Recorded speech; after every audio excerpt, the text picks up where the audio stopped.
أعوذ بالله من الشيطان الرجيم. بسم الله الرحمن الرحيم. الحمد لله والصلاة والسلام على رسول الله محمد بن عبد الله وعلى آله وصحبه ومن والاه. أما بعد فيا عباد الله السلام عليكم ورحمة الله وبركاته. ina farawa da maimaita godiya ga Allah maɗaukakin sarki wanda cikin rahamarsa da tausayinsa da amincewarsa ya haɗa fuskokinmu a farfajiyar wannan masallaci na sunna, masallacin tunawa da Sheik Jafar Mahmud Adam Kano. Allah ya ƙara lullube kabarin shahidi da rahama a wannan anguwa ta tudun murtala, kuma masallacin da shugaban kungiyar jama'atu izalatul bid'a wa iqamatu sunna na jihar Kano, farfesa mai digiri da digirgir da digirdigir Abdullah Saleh al-Pakistani al-Makki al-Madani al-Kanawi al-Kashinawi ad-Daurawi shine babban limamin masallacin Juma'a na wannan masallaci a wannan kasaitaccen birni da duniya take alfahari da shi, birnin Kano ta dabo, tumbin giwa, jalla babbar Hausa, yaro ta kasa nuko da bai ka zo an fika. Wannan magana kuma gaskiya ce, duk abin da ka zo da shi Kano sai ka samu waɗanda suka fika. In ka zo da sunna da tauhidi da aƙida ga su Pakistan da su Daurawa suna jiran ka. Idan ka zo da bid'a da shirka akwai gigiman 'yan bid'a da ɗima mushrikai suna waɗanda sai an maka sabon tirene. Allah ka gafarta mana. Cewa aka yi na gaisa da jama'a don wa'azin yau sunan shi ta baka lashi.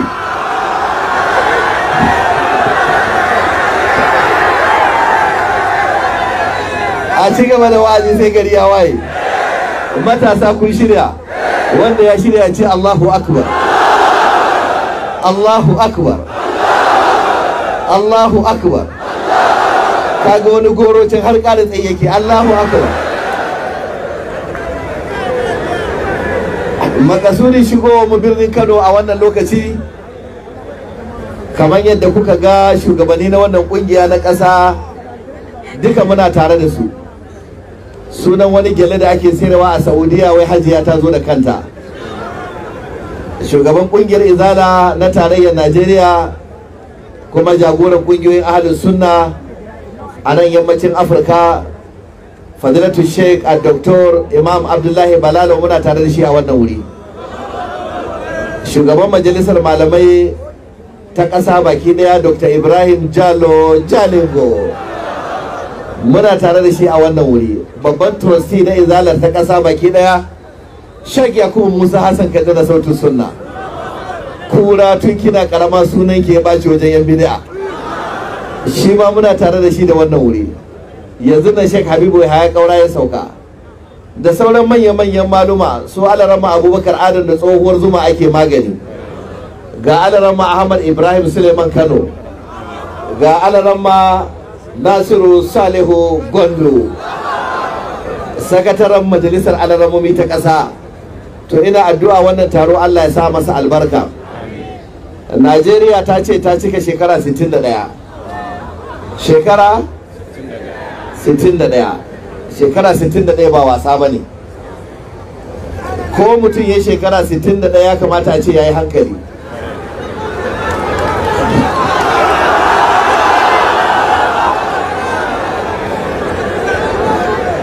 To muna addu'a Allah ya sa kasar ita ma ta yi hankali. Akwai abin da yake damuna. Duk lokacin da irin wannan lokaci ya zo na Najeriya ta cika shekara kaza, za ka ga 'yan boko da 'yan siyasa da manyan ƙasa waɗanda Najeriya ta yi gata a baya suna ta maimaita muhimmancin irin wannan lokaci. Suna nuna irin dajin da aka ratso da inda aka iso. To amma gaskiyar magana har yanzu akwai saura. Me nake nufi da har yanzu akwai saura? Yau shekara 61 amma har a yau idan 'yan siyasa za su miƙe su yi kamfen sai ka ji suna cewa ku zaɓe mu za mu muku hanya. Wannan ya nuna yau shekara 61 hanyar ba gama ba. Akwai wani gwamna da bai iya Hausa ba sosai sai ya faɗi gaskiya, ya ce jama'a idan kuka zaɓe ni ina tabbatar muku da cewa zan muku hanya a cikin wani. To shi abinda bai sani ba shi ne akwai kalmomin da idan za a yi jam'in su a Hausa ba maimaitawa ake ba, idan aka maimaita sai Hausa ta ɓaci. Haka ne ko ba haka ba ne? Yanzu ajiya kana iya cewa ajiye Hausa ta yi, amma kishiyar ajiya shine ɗauka, ba dama ka ce ɗauke ma'ana ta canja ko bata canja ba. Ci za ka ce mun yi ciye Hausa ta karba, amma sha kishiyar ci ba dama ka ce mun yi shaye Hausar ta ɓaci ko bata ɓaci ba. Tsayuwa za ka ce mun yi tsaye Hausar ta karba, amma kishiyar tsayuwa shine tsugunno, ba za ka ce mun yi wasu 'yan tsugunne ba, ka san mu da yake Allah. To shi ne yake Hausar tasa bata nuna ba, sai ya faɗi kalmar da kuma ta bada ma'anar abin da ya kamata. Wani gwamna ya taba kai ziyara wani aji na ɗalibai, to sai malami a cikin ajin ya tambaya, ya ce da Allah ina so in tambaye ku ɗalibai, a wace shekara aka haifi annabi Muhammad sallallahu alaihi wasallam? Nan take wani yaro ya daga hannu, da ya miƙe sai ya ce a shekarar giwaye. Sai malamin ya ce babu shakka ka ansa daidai, a masa tafi. Aka yi wa yaro tafi. To akwai wani ciyaman na local government sai ya ga dama ta fadanci ta samu, sai ya matso daga gaba ya ce to ni ma zan yi tambaya, ɗalibai ku gaya mana a wace shekara aka haifi mai girma gwamna? Sai wani yaro ya daga hannu, aka ce to fada, ya ce a shekarar kuraye.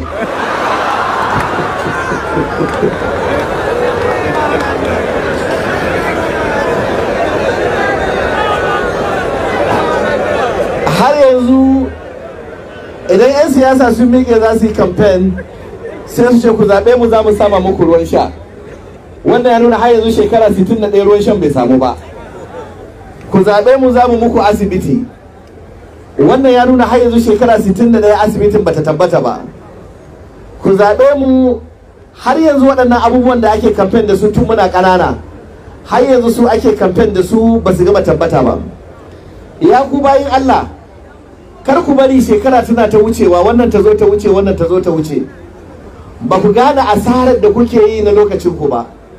Asarar a duniya kuma asarar a lahira. Allah ka gafarta mana. Ya ku bayin Allah, dan adam bai mallaki wani abu a rayuwarsa da yake da tsada ba kamar lokacinsa. Lokaci ya fi komai tsada a rayuwar dan adam. Malamai suka ce dan adam da lokaci ya yi kama da mutum mai sai da kankara. Idan mutum ya dauko kankara a tire yana zagayawa a cikin garin Kano yana sayarwa, kun ga dai dole a ɗayan biyu, ko dai ya sayar ko kuma rana ta narke kankarar ta koma ruwa. To haka lokacin dan adam yake, ko dai ka yi amfani da shi ko kuma ya narke kamar yadda kankara ke narkewa. Malamai suka ce dan adam abin da ya mallaka mafi tsada shine lokaci. Shi yasa da aka ce lokaci yayi kama da kuɗi, malamai suka ce ainihin an ci mutuncin lokaci. Shi lokaci ba ma kuɗi bane. Alwaqtu agla min kunuzil ard. Lokaci shi kadai ya fi tsada fiye da taskar dukiya da Allah ya sa a duniya baki ɗayanta. Ba za ka gane wannan ba sai mutuwa ta zo ɗaukaka aka yi rashin sa'a ba kai amfani da lokacinka ba. Malamai suka ce lillahi ta'ala an yi kusima bi masha. Allah yana da dama ya rantse da duk abin da ya ga damar rantsewa da shi, wato yana iya rantsewa da shi. Shi yasa ko ya rantse da kansa ko ya rantse da halittarsa. Amma mu bai halatta mu rantse da kowa ba, sai dai mu rantse da wa? Sai dai mu rantse da Allah. Man kana halifan falyahlif billahi aw liyasmut. A hadisin sayyidina Umar dan Khattab, manzon Allah sallallahu alaihi wasallam yace man halafa bi ghairi llahi faqad kafara aw ashraka. Duk wanda ya rantse da wani Allah to yayi kafirci ko yayi shirka, ya zama dan ƙwarya-ƙwaryan mushriki ko dan ƙwarya-ƙwaryan kafiri. Allah ka tsare mu. Amma shi Allah yana rantsewa da dukkan abin da ya ga dama. sai malamai suka ce da suka karanta Qur'ani mai girma daga bakar zuwa nasi ba su ga cikin halittun ubangiji abinda Allah ya rantse da shi sau da yawa ba kamar lokaci. Suka ce wannan yana nuna akwai sirri da ke cikin lokaci da muhimmancinsa. Allah ka gafarta mana. Allah ramma a rantsen da Allah ya a cikin alkur'ani mai girma sai yake cewa wal asr innal insana lafi khusr. Allah ya ce wal asr, ya rantse da lokacin sallar la'asar ko ya rantse da zamani. Kowanne ma a cikin wayannan abubuwan guda biyu lokaci ne ko ba lokaci bane. A wani wurin sai Allah ya ce wallaili idha yaghsha wannahari idha tajalla. Allah ya ce wallaili yana rantsuwa da dare. Wallaili al-layl lokaci ne ko ba lokaci bane. Wannahari idha tajalla, wannahar an-nahar yini lokaci ne ko ba lokaci bane. Wurin Allah ya ce wadduha wallaili idha saja. Allah ya ce wadduha yana rantsuwa da lokacin hantsi lokaci ne ko ba lokaci bane. Wallaili idha saja, al-layli dare lokaci ne ko ba lokaci bane. Washamsi wadduhaha, washamsi wadduhaha, wal qamari idha talaha, wan nahari idha jallaha, wallaili idha yaghshaha. Allah ya ce wa shamsi yana rantsuwa da rana wa duhaha da hantsinta lokaci ne. Wal qamari idha talaha sai ce wan nahari idha jallaha. Allah yana rantsuwa da yini yayin da ya bayyana rana. Yini lokaci ne ko ba lokaci bane. Yace wallaili idha yaghshaha. Allah yana rantsuwa da dare lokacin da ya lullube rana lokaci ne ko ba lokaci bane. Allah rama Allah ya ce wal fajri wa layalin ashar, wal fajr wa layalin ashar wash shaf'i wal watr wal layli idha yasr. Allah ya ce wal fajr, Allah yana rantsuwa da alfijir lokacin alfijir.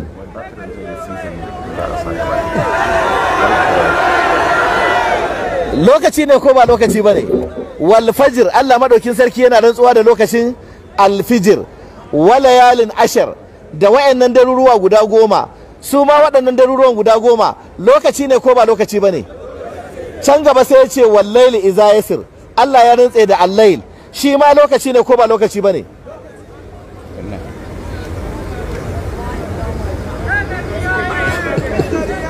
Kura shi miji. Na'am, lokaci ne ko ba lokaci bane. Shi ma lokaci ne. Allah madaukin sarki ya ce wallaili idha yasir, al-layl dare shi ma lokaci ne ko ba lokaci bane. Alaramma fala uqsimu bishafaq, fala uqsimu bishafaq wal layli wama wasaq wal qamari idha ittasaq لتركبن طبقا عن طبق. Allah madaukin sarki ya ce fala uqsimu bishafaq wal layli wama wasaq. Al-layl lokaci ne ko ba lokaci bane. Ku yi hakuri ban sani ba microphone din shi ba ko dan bid'a ne. Ana rama tsallaka gaba. Fala uqsimu bil kunnas, فلا أقسم بالخنس الجوار الكنس والليل إذا عسعس والصبح إذا تنفس. Allah ya ce wallaili iza as'as. Allah ya ce yana rantsuwa da dare yayin da dare yayi as'as. Wallaili iza as'as. Allah yana rantsuwa da al-layl dare iza as'as yayin da yayi as'as. Idan ma hiya as'asatul layl. Menene wallaili iza as'as? Wasu malamai suka ce as'asatul layl iqbaluhu, wasu malamai suka ce as'asatul layl idbaruhu. Wallaili iza as'as, da dare lokacin da dare ke fuskantowa kamin ya shigo. Wallaili iza as'as, wasu malamai suka ce da dare lokacin da daren ya juya yana tafiya kenan can wajen lokacin asuba. Kowanne ma a ciki lokaci ne ko ba lokaci bane. Allah ya ce wa subuhi iza tanaffas, haka nan Allah yana rantsuwa da asuba lokacin da take numfasawa, wannan ma lokaci ne.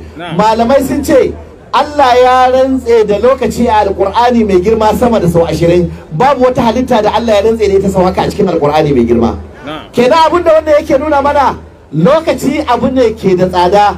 Ba abin da ke yaudaran dan adam akan lokaci kamar demokuraɗiyya. Sai a ce shekara 4 sai ka shirya, shekara 4 ta zo sai a zaɓe sai ka sha ƙasa, sai ka ce babu matsala, ba mu canki mai cin ba, bari mu sake shiryo ta. Shekara 4 ka manta an yi 8, sai ka sake samun tsalle cikin jumping, sai ka ce ba matsala, bari mu sake ɗauko layi. Shekara 4 kamin ka ankara kana matashi ka koma dattijo baka kulla komai a rayuwar duniya ba. Wani bawan Allah ya yi mafarki, mafarkin me yayi? Ya yi mafarkin zaki ya bi shi da gudu. Ai kuwa ranar an ga gudu, yana gudu zakin yana bin shi. Can sai ya je ya samu wata bishiya, yana samun bishiyar sai ya haye saman bishiyar. Sai zakin ya kwanta karkashin bishiyar ya ce gama abinda kake ka sauko ina jira. To ya za a yi? Yana nan zaune a kan bishiya sai wani tunani ya zo mashi. Ya ce to yanzu wannan reshen bishiyar da nake zaune a kansa, da tsautsayi zai kama ya karye na fado da ya za a yi. Wannan yasa sai daga kai ya kalli gindin reshen bishiyar. Kun san me ya gani? Sai ga wasu beraye guda biyu, ɗaya fari ɗaya baki suna gurgura reshen. Wannan yasa sai ya duba ƙasa ya ga reshen nan in ya karye ina zai fada. Leƙawa da ya yi saiti inda zai fada sai ya ga wani katon kumurcin maciji ya fasa kai yana jira ya fado. Sai ya ce to wannan reshen akwai matsala, bari in canja wani.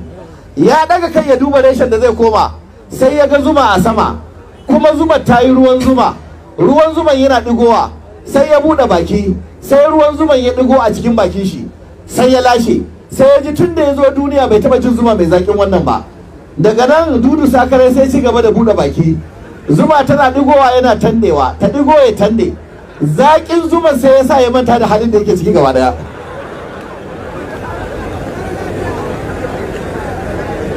Kun san abin da ya faru?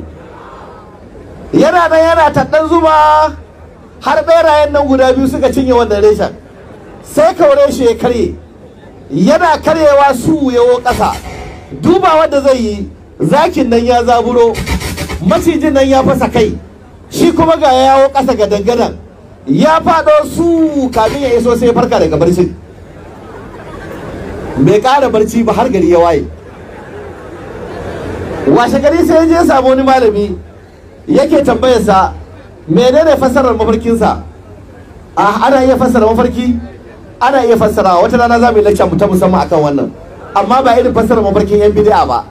Za mu faɗa muku inda suke cuwa-cuwa, za mu faɗa muku mai matsayin ahlus sunna. Sai malami yake cewa da shi to ai fassarar mafarkin ka a fili take. Yace ala gafarta malam zaki ya koro da yace mala'ikan mutuwa kenan. Yace duk inda ka shiga sai ya bi ka ya dauko. Yace to reshen bishiyar da nake zaune a kai fa, yace su ne kwanakin da Allah ya riba maka a duniya, akan su kake rayuwa. Berayen da suke gurgure wannan reshe ɗaya fari ɗaya baki, yace rana da dare kenan, su ne masu gurgure maka kwanaki. Wa shamsi wa duhaha wal qamari idza talaha wan nahari. To da an samu wallahi idza ga shaha an gama da kai. Wayannan abubuwan su ne imamu na Shafi yake cewa fayyubiliyani kullu jadidin, su ne suke tsofantar da dukkan sabuntakar abu. Ka kalli yaro sanda aka haife shi sumul gwanin ban sha'awa, bashi da wa shamsu wa duhaha, dare da rana su rinka dukan kansa. Idan aka tafi wata ran sai ga wani kodaddan dattijo yayi birin in ya daga hannu sai ka dauka electrician ne ya masa external wiring. Kafarsa tana rawa yana so ya tsallaka lambatu ya gagar tsallakawa. Me ya canja shi daga wancan hali zuwa wannan hali? Dare da rana da suka rinka dukan kansa. Su ne waɗanda suke ta wucewa, mu ba mu da wani lissafi a kansu. Allah ka gafarta mana. Ya ce ala gafarta malam, macijin da ya fasa kai fa ya ce kabarin ka ne nan zaka fada. Ya ce to ala gafarta malam, zuman nan da ta rinka digowa ina tandewa har ta sa na manta da halin da nake ciki. Menene? Malamin ya ce roman dimokuraɗiyya. Roman dimokuraɗiyya, ana tsakiyar shararraɓar roman dimokuraɗiyya. Ɗan kasuwa ana kasuwanci, kuɗi na shigowa, matashi komi na tafiya daidai. A lokacin sai ya manta da Allah, ya manta da mala'ikan mutuwa, ya manta da kabari, ya manta da mutuwa, ya manta da komai. Babu abin da ya dame shi, harkar gabansa kawai yake yi. Akwai wanda wallahi ko fira kuke ka kawo magana mutuwa sai ce matsala kake da ɗan lari, sai mutane suna zaune lafiya sai ka kawo musu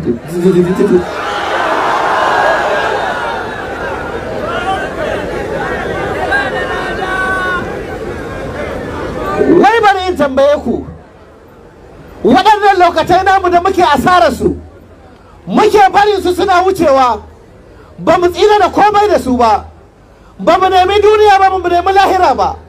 Matasa ana wasan da hankalinku, ana abin da aka dama da ku.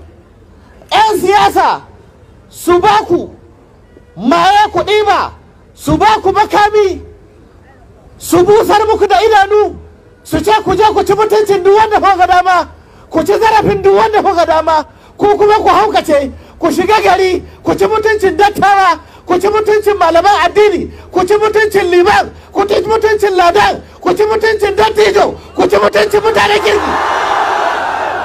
Da Allah bari in tambaye ku, kun taba ganin 'ya'yansu ana yi da su? 'Ya'yansu suna ina? 'Ya'yansu suna California, 'ya'yansu suna Cambridge, 'ya'yansu suna Middlesex, 'ya'yansu suna Tottenham, 'ya'yansu suna Birmingham, 'ya'yansu suna Brussels, 'ya'yansu suna Paris, 'ya'yansu suna Chicago.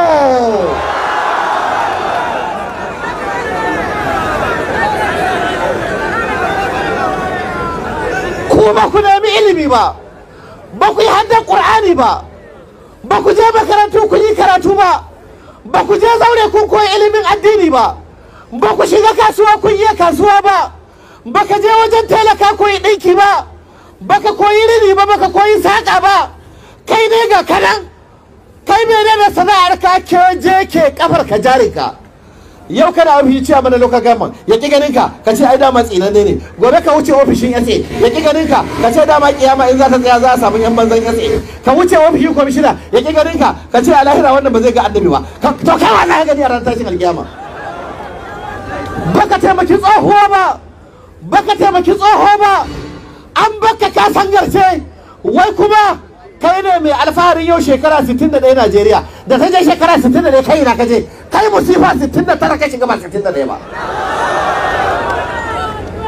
Idan ba mai kaunar ka, ba mai kishin ka, kai dan me ba za ka yi kishin kanka ba?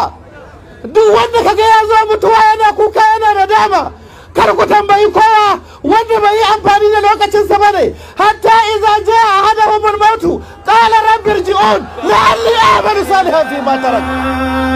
ahaduhumul mautu qala rabbi irji'un la'alli a'malu salihan fima tarakt kalla إنها كلمة هو قائلها ومن ورائهم برزخ إلى يوم يبعثون. الله مدوكين sarki yace har lokacin da mutuwa ta zo za ta dauki ɗaya daga cikin su. An tsaya ana ta shirme a duniya, ana wasa da lokaci, ana bata lokaci, ba a san inda aka fito ba, ba a san inda za a je ba. Ana ta wasan kura da kai daga wancan tsohon mai gidan zuwa sabon mai gida, a nan ka tambadar da rayuwarka. Kai baka tsina wa kanka komai ba, baka yi abin da zai amfane ka a duniya ba, baka yi amfanin abin da zai amfane ka a lahira ba. Ana nan ana shirme, ana nan ana shiririta, ana nan ana hauma ana sakarci. Yanzu kuma ga mala'ikan mutuwa ya zo, ga mutuwa ta zo za ta dauke ka. Allah sarki, ga dan Jummai akan gado a kwance, gayu abokai ba ko daya, ina baba baya nan, ina babu siriri baya nan, ina jagaju baya nan, ga nan an mashi a kwance kan shi. Kala a wannan lokaci zaka je na cewa rabbi ya ubangiji irji'uni ku mai da ni, ya ubangiji ku dawo da ni duniya. Me yasa yace ya ubangiji kuma yace ku dawo da ni? Wai ranan ya san girman Allah ne, shi yasa yake magana da Allah da jami. Wasu malamai suka ce da yace irji'uni ku dawo da ni, da ya kira sunan Allah, da ya duba ya ga mala'ikun ɗaukar rai sai ya koma yana magana da su, yana irji'uni ku dawo da ni zuwa duniya. Wasu malamai suka ce a yayi takariri ne shi yasa aka kira kalmar da jam'i. Yayi ta cewa rabbir ji'ini ya Allah ka dawo da ni, ka dawo da ni. Da ya ta maimaita sai aka kawo sigar da jam'i aka ce rabbir ji'un. Me ya jawo masa nadama? Me yasa yake cewa a mai da shi duniya? Ya ce ya Allah la'alli a'malu salihan fi ma tarakt. Ya Allah a dawo da ni duniya, ya Allah a dawo da ni duniya, ko zan yi aikin kwarai ba irin wanda ne a baya ba, sakacin da ne a baya, ya Allah in gyara shi. Kala Allah sai ya ce za a ce da shi a wannan lokaci kalla, aha, maganar dawowa duniya babu shi. Allah ya ce wa min wara'ihim, shi da ke wannan magana, innaha kalimatun huwa qa'iluha. Allah ya ce wannan kalma ce kawai da yake faɗa da bakin shi, Allah ba zai saurare shi ba. Wa min wara'ihim barzakun ila yawmi yub'athun. Nan gaba inda ya tinkara rayuwar barzakhu ce inji Allah madaukakin sarki kamar ranar tashin alkiyama. Kalmar wara dama Qur'ani mai girma tana daukar ma'ana biyu, tana daukar ma'anan baya, tana daukar ma'anan gaba. Wannan yana daga cikin wuraren da take daukar ma'anan gaba, kamar yadda malamai masana a tafsirul mawdu'i suka yi magana akan shi. Kenan duk wanda kaga yana da dama a duniya zai mutu yana adawa da shi, to abin da ya faru bai yi aiki da lokacinsa ba ne. Wanda ya aiki da lokacinsa shi bai da damuwa, bai da matsala saboda ya san yayi amfani da lokacinsa. Kai ku saurara ku ji, ko ranar tashin alkiyama duk wanda kaga an tinkari wutar jahannama da shi ana babbaka shi, kada ka tambayi kowa, yayi wasa da lokacinsa, bai yi aiki da lokacinsa bane. Ala ramma wallazina kafaru lahum naru jahannama la yuqda alaihim fayamutu. لهم نار جهنم لا يقضى عليهم فيموتوا ولا يخفف عنهم من عذابها كذلك نجزي كل كفور وهم يصطرخون فيها ربنا أخرجنا نعمل صالحا غير الذي كنا نعمل أولم نعمركم ما يتذكر فيه من تذكر وجاءكم النذير فذوقوا فما للظالمين من نصير. الله يتوى الذين كفروا كافرين جو بنجزي لهم نار جهنم وتر جهنم تاسو تشينج الله لا يقضى عليهم فيموتوا. Idan an danna su a cikin wutar jahannama ana babbaka su, Allah ya ce ba za a hukunta musu mutuwa ba balle a karbi rayuwarsu su huta. Ga bala'i ba mutuwa, ashe mutuwa sauki ce. Idan aka gasa dan jahannama sai yayi buri ina ma ya mutu. Ba mutuwa a wannan lokaci. Ita ma baiwar Allah ce, Allah ya gama da ita. Ba mutuwa sai bala'i. Allah ya ce wala yukaffafu anhum min azabiha, kuma babu sassauci, ba sauki, ba a sauƙaƙa musu azabar. Ƙaruwa ma take yi, ta jiya ta fi ta shekaran jiya, ta yau ta fi ta jiya, ta gobe ta fi ta yau, ta jibi ta fi ta gobe, ta gata ta fi ta jibi, ta citta ta fi ta gada, ta masoro ta fi ta citta, ta kimba ta fi ta masoro, ta zargade. Bala'i kan bala'i ba sassauci ji Allah madaukakin sarki. Allah ya ce kazalika najzi kulla kafur. Wannan shine sakamakon da muke sakawa duk wanda ya butulce wa ni'imar Allah a duniya ya kafirce, sakamakon sa kenan inji Allah. Allah ya ce idan an danna su a wutar jahannama wa hum yastarikuna fiha, za su ringa ihu suna kururuwa. Yan wuta bala'i yayi bala'i, suna ihu suna kururuwa. Wa hum yastarikuna fiha, me suke cewa suke rabbana ya ubangiji akhrijna, ya Allah a fidda mu daga cikin wannan wuta, za mu gyara an amai da mu duniya, za mu yi aiki na kwarai ba irin wanda muka yi a baya ba. Sai Allah ya tambaye su ya ce awalam nu'ammirkum, da yake cewa a dawo da ku duniya, can baya ba mu rayar da ku a duniyar ba. Ma ya tazakkaru fihi man tazakkara. Wannan malamai sun yi fasara guda biyu. Fasara ta farko wanda ya wa'astu tun a wancan lokacin. Fasara ta biyu inda za ku wa'astu da kun wa'astu, domin duk wanda zai wa'astu lokacin da muka rayar din ya kai ya wa'astu. Awalam nu'ammirkum ma ya tazakkaru fihi man tazakkara wa ja'akum an-nadhir. Mai gargadi bai zo muku ba in ji Allah. Wane ne mai gargadi? Malamai suka ce annabawa. Ba mu turo annabawa ba. wane ne mai gargadi? Malamai suka ce masu wazi. Ba turo muku masu wazi ba. Ya ku mutanen Kano masu wazi su yi wazi ko ba su yi wazi ba? Ya ku mutanen tudun murtala masu wazi su yi wazi ko ba su yi wazi ba? An yi wazi ko ba yi wazi ba? Izara ta isar da sako ko ba ta isar ba? Maluma su yi isar da sako ko ba su isar ba? Wanda ya shaida an isar da sako ya ce Allahu akbar. Allahumma shahid ya Allah ka shaida an isar da sako. Ma ya tazakkar fihi man tazakkar. Wasu malamai suka ce mautul qara'in shine mutuwar abokai.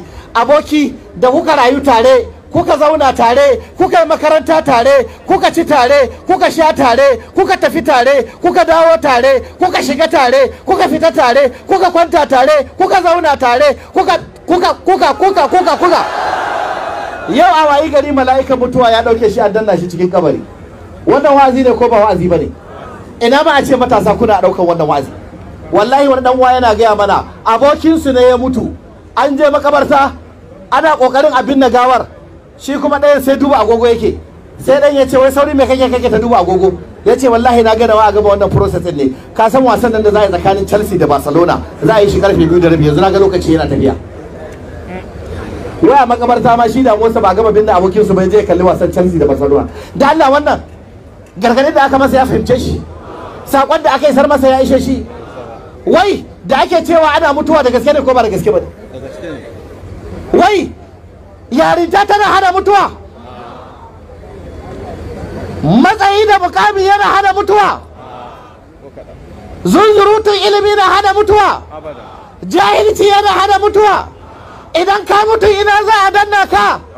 Akwai bambanci tsakanin kabarin gwamna da na mai gadi, akwai bambanci tsakanin kabarin sarki da dogari, akwai bambanci tsakanin kabarin malami da ɗalibi, akwai bambanci tsakanin mai kuɗi da talaka. Dan uwa zan sake janka, karka ce na firgita ka, zan yi ma zancen gidanka wanda ka mutu za a kai ka. Inna lillahi wa inna ilaihi raji'un. Kwanciyar kabari tunota, ba katifa za ka yi ta, ba fulo haka za ka kwanta, babu juyi don ka huta, ka ji zance ba na wai ba, babu sanyi babu iska, babu AC babu fanka, kai kadai ba sahibarka, sai abin da kawai ka shuka zai fito maka ba da wai ba. Akwai wanda ba zai mutu a kai shi kabari ba? Akwai wanda ba za a dauke shi ba? Wannan gargadi ne ko ba gargadi ba ne? Wasu malamai suka ce waje a kumin nazir shine furfura, da furfura ta fito maka an gama.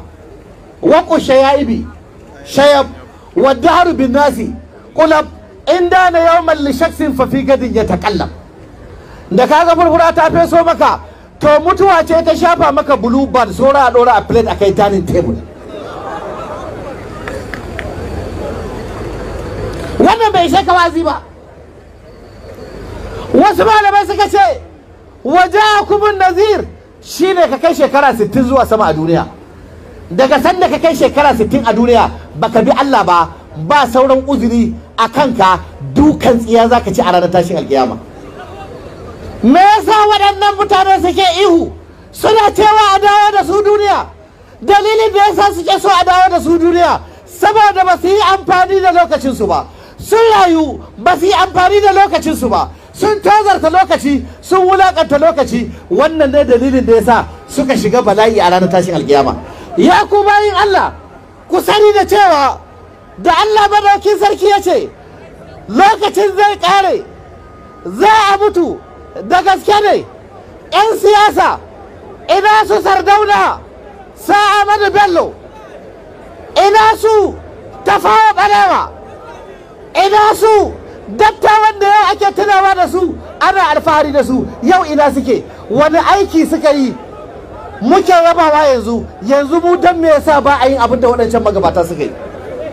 Ya ku bayin Allah, ku saurara ku ji, wannan rayuwar ta duniya in ka yi aiki da ita ba, ka bi Allah za ka barta, in ma baka bi Allah ba za ka barta. Dan alqur'ani mai girma yace kullu nafsin za'iqatul maut, kullu nafsin za'iqatul maut وإنما توفون أجوركم يوم القيامة فمن زحزح عن النار وأدخل الجنة فقد فاز وما الحياة الدنيا إلا متاع الغرور. الله يسعدك شو كل نفس ذائقة الموت. كل نفس ذائقة الموت ونبلوكم بالشر والخير فتنة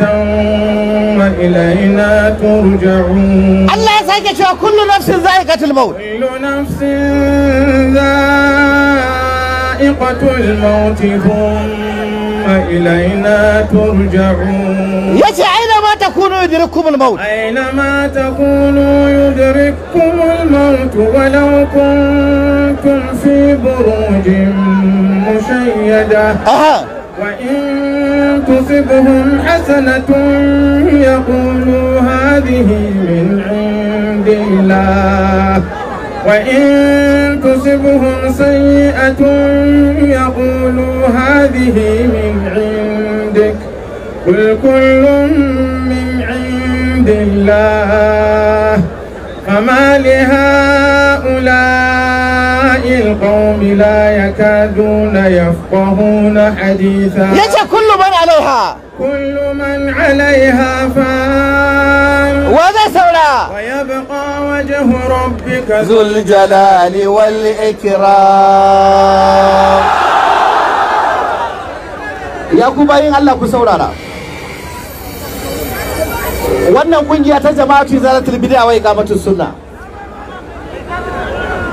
da kuka ga tana bullo da ayyuka na alkhairi wallahi tana umurtan ku da ayyuka na alkhairi ne domin ku ci moriyar su ranar tashin alkiyama.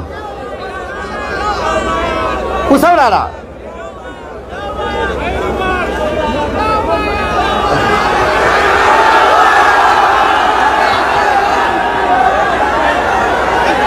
التكبير التكبير التكبير kar ku damu sakonni fara isarwa akai an ci gaba da isar su da ke daidai da Allah. A saurara a saurara a saurara abinda muke so dukkan wani musulmi muna so karanci ka dasa bishiya guda uku. Ka dasa bishiya guda nawa? Guda uku duk musulmi. Karanci kana iya dasa fiye da haka. Alhamdulillah ni na dasa sama da guda 100. Amma mafi karanci ana so ka dasa bishiya guda uku. Me yasa muka ce bishiya guda uku? Bishiya ta farko ka dasa wa kanka a matsayin sadaqatun jariya, idan ka mutu kana so Allah ya ta baka ladar har zuwa ranar tashin alkiyama. Bishiya ta biyu da zaka dasa, ka dasa ta a matsayin waƙafi wa mahaifinka. Kana so Allah ya ci gaba da ba mahaifinka lada ko ya mutu yana kabari har abada. Bishiya ta uku ka dasa da niyyar yi wa mahaifiyarka waƙafi, ko bayan rasuwarta tana kabari ta rinka samun lada har zuwa ranar tashin alkiyama. Ya zama bishiya guda nawa? Bishiya guda uku. Dukkan musulmi muna so yi wannan. Ya ku bayin Allah jama'ar jihar Kano, za ku yi mana wannan? Kowa zai dasa akalla bishiya uku, da ta tashi da ta mahaifinsa da ta mahaifiyarsa, wanda tsakaninsa da Allah ya yi wa Allah alƙawari zai wannan ya ce Allahu akbar.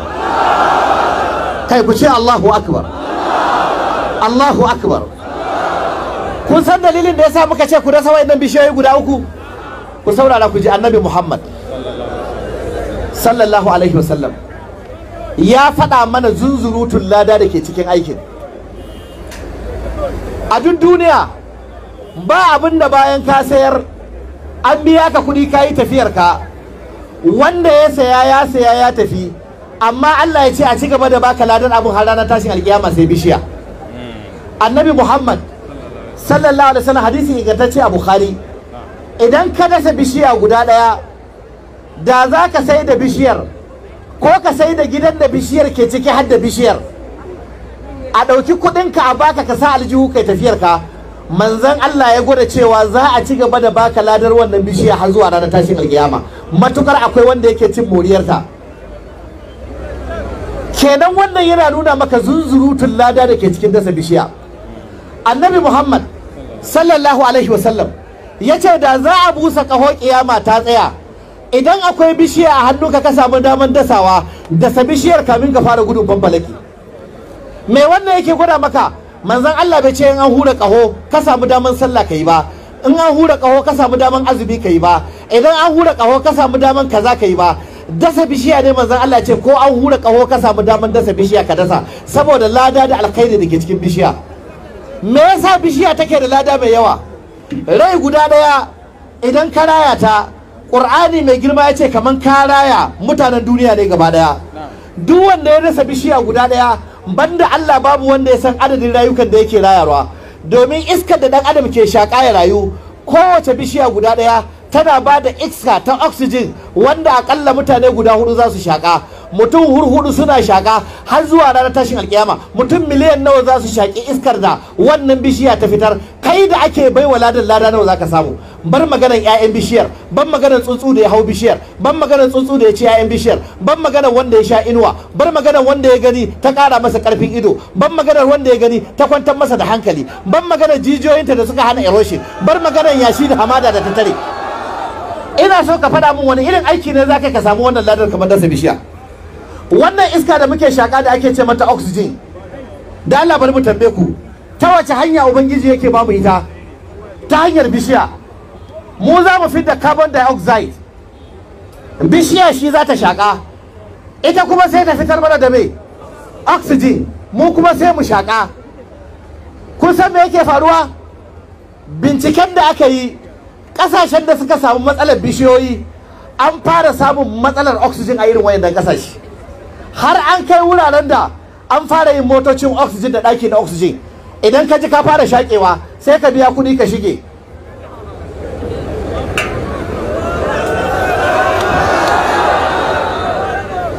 Kun san me zai baku mamaki? A lissafi da aka yi, da za a ce Allah ya riƙe wannan oxygen da bishiyoyi ke bayarwa, a yi mana oxygen na ƙirƙira wanda za mu shaƙa mu rayu. Likitoci sun yi lissafi, idan za a yi wa duniya oxygen da za ta shaƙa na wata 6 kacal, za a kashe kuɗin da ya kai dala Amurka dala tiriliyan 30 kamin a yi wa duniya oxygen da za ta shaƙa na ainihin wata 6. To idan za a yi na wata 6 an kashe tiriliyan 30 na dala Amurka, balle naira Najeriya da tuni aka mata atishawa tsiya. Idan da ita za a bada lissafi oxygen na nawa zai ishe 'yan Najeriya shaƙa. Wani alhaji an kai shi wata babban asibiti a ƙasa mai tsarki. Kai amfani da ta kana mi gidan lahira, in ji Allah madaukin sarki. Allahu akbar. Kai ku ce Allahu akbar. Allahu akbar. Mai girma gwamna musulunta da maguzawan nan, ai ta musulunta da su, ai ta musulunta, a musulunta, a musulunta, a musulunta. Gina masallatai ai ta ginawa, makarantu ai ta ginawa, bishiyoyi ai ta dasawa, aiki alkhairi nan da ake ai ta yi babu ja da baya, forward ever backward never. Ba laifi ne ka zama ɗan kasuwa mai kuɗi ba, amma dukiyar da Allah ya baka ya kai ɗan kasuwa, dukiyar da Allah ya baka ya kai mai arziki. Ba laifi bane ka sha farfesu, ba laifi bane ka ɗinka riga mai kyau, ba laifi bane ka gida mai kyau, ba laifi bane ka sa riga mai kyau, ba laifi bane ka samu amarya yar cip cip, yar kip kip, yar. Amma me ake so? Wa bitagi fi ma ataka Allahu daral akhirah. Wannan dukiyar da Allah ya baka kada mai gidan lahira da ita, in ji Allah madaukakin sarki. Akramakallah, Allah ya baka ilimi, mutane suna girmama ka, mutane suna karrama ka, ba laifi bane, abu ne mai kyau. Amma wannan ilimin da Allah ya baka, wa bitagi fi ma ataka Allahu daral akhirah, kada mai gidan lahira da shi, in ji Allah. Wala tansa nasibaka min ad-dunya. Lokaci ya. Ko ka ki ko ka so kana mutuwa sai a danna ka cikin kabari. Min haka lakana ku. منها خلقناكم وفيها نعيدكم ومنها نخرجكم تارة أخرى ثم أماته فأقبر. ko ka je ko ka so kana cikin kabari sai a hura kaho wani fika fi suri. ونفخ في الصور فصعق من في السماوات ومن في الأرض إلا من شاء الله ثم نفخ فيه أخرى ثم ثم نفخ فيه أخرى فإذا هم قيام ينظرون ko kaji ko ka so kana fitowa da kabari mala'ika biyu zaka samu waja'at kullu nafsin ma'aha sa'iqun وجاءت كل نفس معها سائق وشهيد ko kaji ko ka so sai an auna ayyukanka Allah madaukin sarki yace faman ثقلت موازينه فأولئك هم المفلحون ومن خفت موازينه فأولئك الذين خسروا أنفسهم في جهنم خالدون